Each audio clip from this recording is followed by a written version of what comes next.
One quiet evening, Stickman sat alone on a wooden bench near a busy road, holding a thin briefcase by his side. Cars rushed past, lights flickered, and people moved with urgency, but he didn't. His body was still, yet his mind was louder than the city around him. For decades, his life had followed one simple rule: work harder today so tomorrow can finally be peaceful. But as he sat there, one uncomfortable question refused to stay quiet anymore.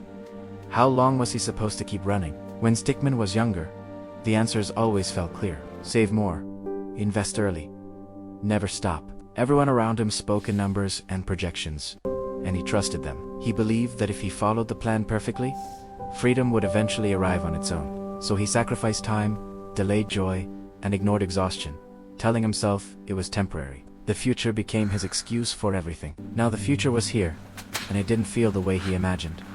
His investments were stable, his accounts looked healthy. On paper, he had done everything right, yet peace still felt just out of reach. That confused him more than any market downturn ever had. He opened his briefcase and looked at old notes he had written years ago. Goals, targets, milestones. Back then, those numbers had motivated him.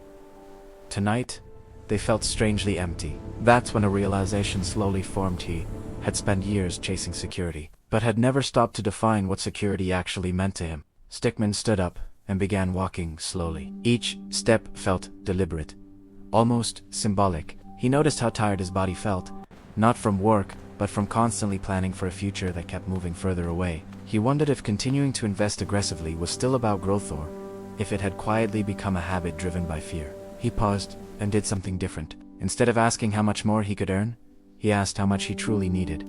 Shelter, food, healthcare, a modest life with room to breathe. No luxury fantasies, no comparison with others, just stability. When he compared those needs to the income his investments already produced, something unexpected happened. The numbers aligned. There was no excitement, no rush, just calm. For the first time, Stickman understood that retirement wasn't a destination, it was a state of certainty. A point where your basic life no longer depends on constant effort or constant growth. Fear tried to interrupt, as it always does. What if the market changes? What if inflation rises?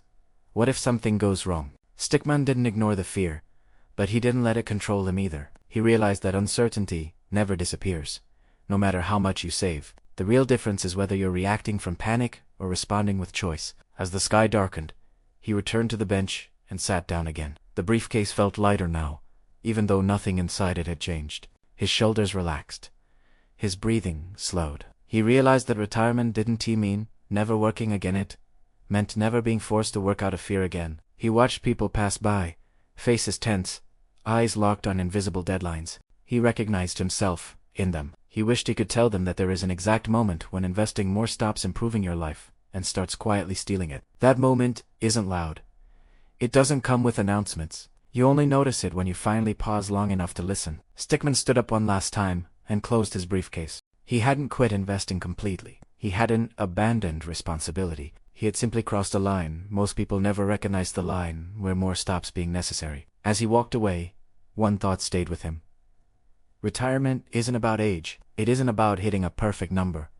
It's about certainty. The quiet certainty that your life is already supported. And that was the exact moment Stickman no longer needed to invest for retirement. Not because he had everything, but because he finally understood what enough truly meant.